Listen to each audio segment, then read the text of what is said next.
გამარჯობათ. ვისთვისაც ამ ვიდეოს ვიწერე. არ მგონია რომ ამ ვიდეოს უშუალოდ მოусმინოს. ან თუ მოусმენს, რაიმე გაიგოს. წარმოდგენა არ ექნებათ რაზე ვისაუბრებ, მაგრამ არიან ადამიანები, მათი ირგვლივ, მათი ოჯახის წევრები, ახლობლები, ვინც მოусმენენ, გაიგებენ და შემდეგ იქნებ მათმა სიტყვამ ის ხალხი ჭკუაზე მოიყვანოს, ვისაც უშუალოდ ეს ვიდეო ეხება.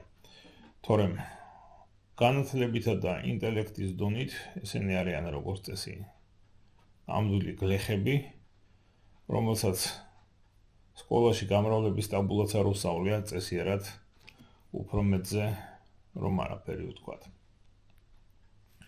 საქმე ეხება უსაფრთხოებას სასოფლო-სამეურნეო ნაკვეთების შეწამვლისას. ამ უსაფრთხოების წესებს პრაქტიკულად არავინ არ იცავს 90% შეიძლება ითქვას, რომ არასწორად წამლავს სასოფლო-სამეურნეო ნარგავებს. ხოდა ეს ის ხალხია, ვინც საკუთარ თავს არ უფრთხილდება და მერე ჩვენ როგორ აგვიფრთხილება. არ აქვს მნიშვნელობა ეს უცოდინრობით მოსდის, სულ შეგნებულად აკეთებს ამას.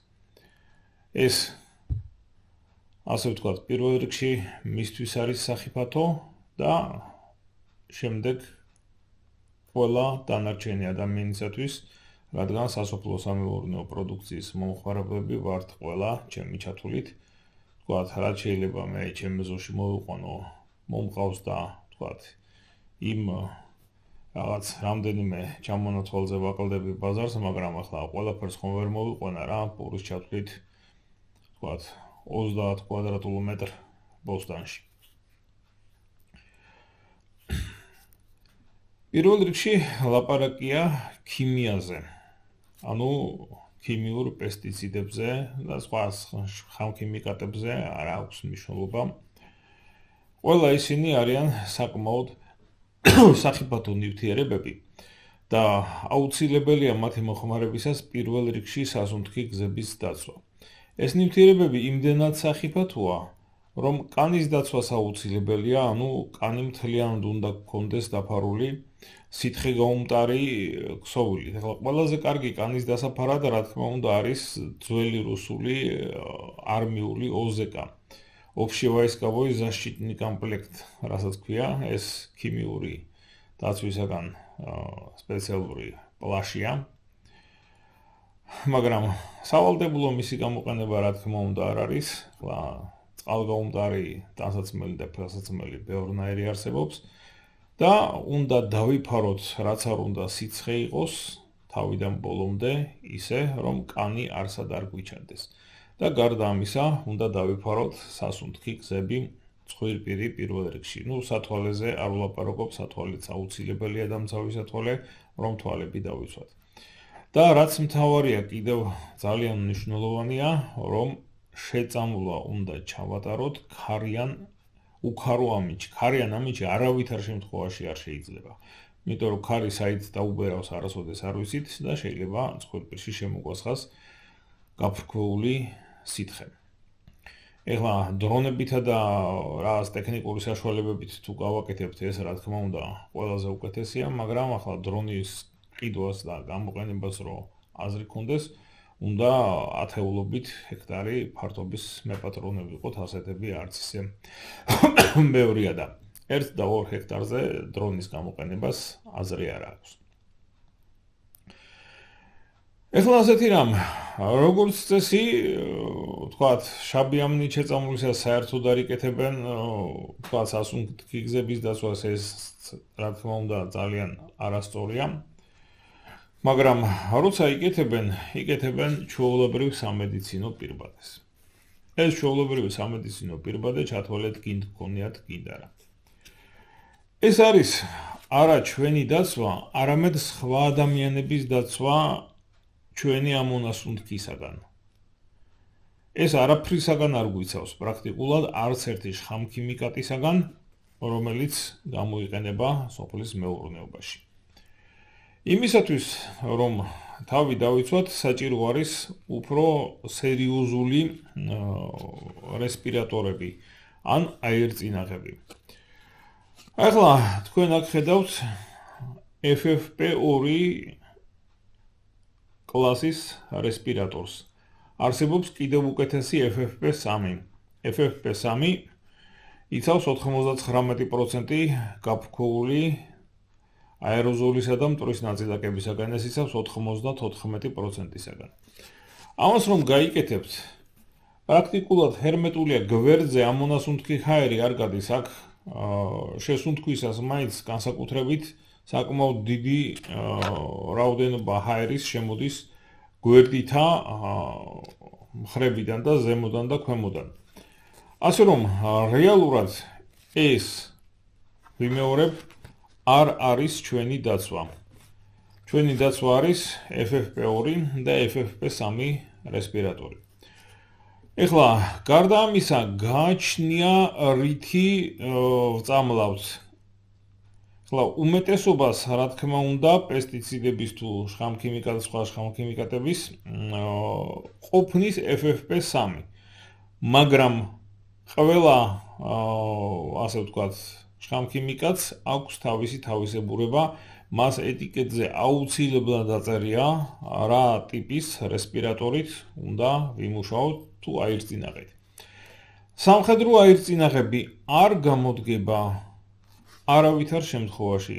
ის არ არის პესტიციდების საწინააღმდეგო, ის არის გარკვეული სამხედრო დანიშნულების ნივთიერებების საწინააღმდეგო საშუალება, ვთქვათ, კარგია წყალბადციან მჟავას ან მეთილფოსფანის მჟავას პინაკოლინის ეთერის ან იზოპროპილის ეთერის წინააღმდეგ, ეს ზარინი და ზომანია. ასეთებს კი ბატონო ფილტრავს, მაგრამ ნეონიკოტინოიდები შეიძლება არ გაფილტროს, რომლებიც პესტიციდებია. ასე რომ სამხედრო აირწინაღის მოპოვებას და მის გამოყენებას ვიმეორებ აზრი არ აქვს.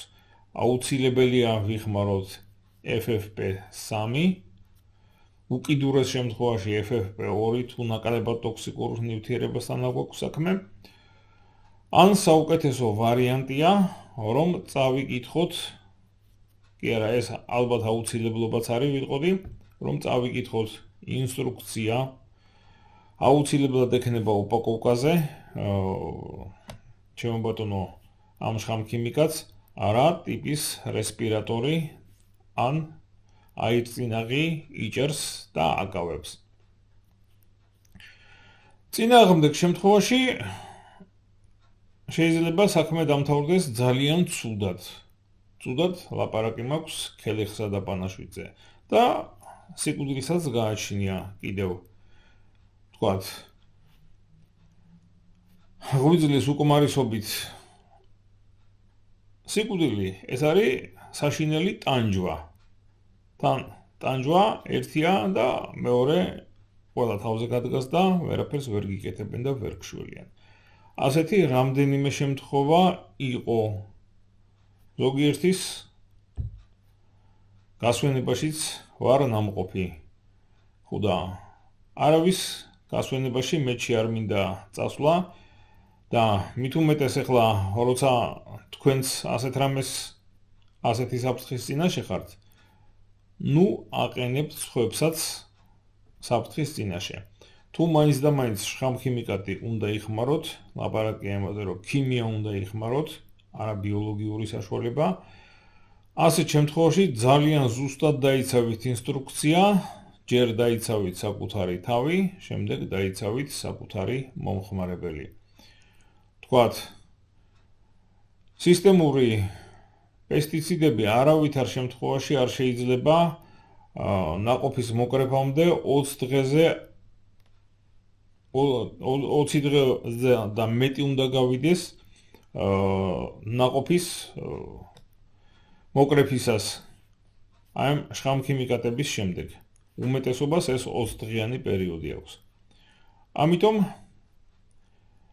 ესეთი რაღაცების გაანგარიშება აუცილებელია და რაც არ უნდა მავნემწერი შეამჩნიოთ, როდესაც უკვე მოსავლის აღების დრო დგება, არ შეიძლება შხამქიმიკატები გამოვიყენოთ, სულ რომ საფრთხე ემუქრებოდეს საერთოდ მთელ მოსავალს. იმიტომ რომ ეს არის ფულის გულისათვის თქვენი მომხმარებლების დაღუპვა, ეს ძალიან გთხოვთ, კარგად გაითვალისწინოთ და გაიაზროთ. და ამას ვინმე აკეთებს და აკონტროლებს თუ არა, ეს კიდე ცალკე თემაა და ცალკე საკითხია. ეხლა დაცვის საშუალებები.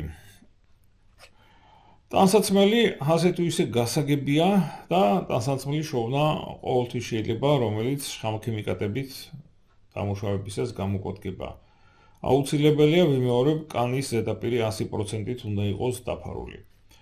აი რაც შეეხება რესპირატორებს, რესპირატორები, რომლებიც ყველაზე უფრო მნიშვნელოვანია, იმიტომ რომ სასუნთ გზებს იცავენ, ეს ცოტა არ იყოს პრობლემური აღმოჩნდა.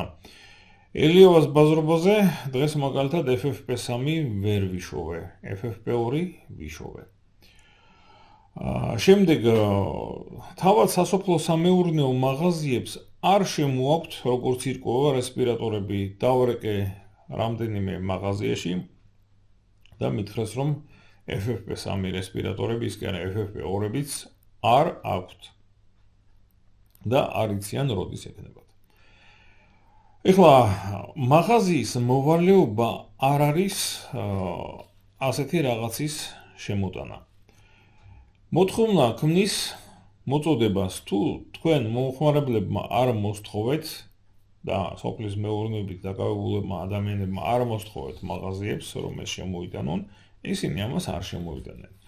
ეხლა ჩვენ გვაქვს სხვა საშუალებებიც, რომ ეს ვიყიდოთ, ამისათვის არსებობს ელექტრონული მაღაზიები ინტერნეტში. თქვათ eBay-ზე რამდენიც გინდა, როგორიც გინდა, რანაირიც გინდა. ასევე თუ რომელიმე შხამქიმიკატს დავგეგმავთ, რომ აი ესა და ეს უნდა ვიხმაროთ, ასეთ შემთხვევაში აუცილებლად უნდა მოვნახოთ მისი ინსტრუქცია მწარმოებელთან. ვნახოთ რა დაცვის საშუალებას გვირჩევს. შეიძლება თვითონ არ აწარმოებდეს ასეთ დაცვის საშუალებას და რესპირატორი ან აირწინაყის მწარმოებელი არ იყოს. მაგრამ რაღაცას აუცილებლად გვირჩევს. რომ გვირჩევს, აი ამის შემდეგ ზუსტად ის რჩევა უნდა შევასრულოთ და სასურველია რომ შევარჩიოთ ისეთი ქიმიკატები, სასურველია კი არა, ალბათ აუცილებელია, რომ ერთნაირი დაცვის საშუალება აწყობდეს. ეხლა ეს მართალია ერთჯერადია, მაგრამ თუ FFP2 ყოფნის, კი ბატონო, FFP2 გექნებათ ეს შედარებით იაფია, რა თქმა უნდა, ამ 10 თეთრიან პირბადეზე ბევრად ძვირი ღირს, იმიტომ რომ ეს სადღაც ლარნახევარი ღირს. FFP3 კიდე უფრო ძვირია, მაგრამ ყოველ შემთხვევაში იმ ერთ ტიპის დაცვის საშუალებაზე ვიქნებით აწყობილი და ეს იქნება, რა თქმა უნდა, უკეთესი. ეხლა რაც შეეხება ბიომეურნეობას. ხარისხიანი ბიოპრეპარატი არანაირად არ არის სახიფათო. ის კი არა ტრიხოდერმა პირში რომ ჩაისხათ, უგემურია, თორე არაფერიც არ დაგემართებათ იმუნოკომპეტენტურ ადამიანს. ხარისხიანი ბიოპრეპარატით შეწამვლის შემდეგ იმავე დღეს შეგიძლიათ მიერთვათ ნებისმიერი პროდუქტი. თქვათ იმავე დღეს შეგიძლიათ მოწყვიტოთ პომიდორი ან კიტრი. ჩვეულებრივად გარეცხავთ მიერთმევთ აბსოლუტურად არანაირი ზიანი მისგან არ გექნებათ. ეხლა FFP2 მაინც საჭიროა, სამის საჭიროება უკვე აღარ არის, მაგრამ FFP2 მაინც საჭიროა ბიოპრეპარატების გამოყენებისას. ეხლა რატომ არის ეს საჭირო? განსაკუთრებით იმ შემთხვევაში, თუ ბიოპრეპარატებს შინაც ვამრავლებთ. არადა ამის გარეშე ეფექტური ბიომეურნეობის წარმოება არის პრაქტიკულად შეუძლებელი. საქმე იმაშია, რომ როდესაც მიკრობიოლოგიურ მიკროორგანიზმს დათესავთ რაღაც საკვებარაზე, 100%-ით არასოდეს არ ხართ დარწმუნებული, ნამდვილად ის გაიზრდება, რაც გინდათ გაიზარდოთ თუ არა. და გარდა ამისა, თავად ბიოპრეპარატებში 100% სულაც არ არის იმ მიკროორგანიზმისა, რომელიც არის აქტიური და რომელიც არის მნიშვნელოვანი.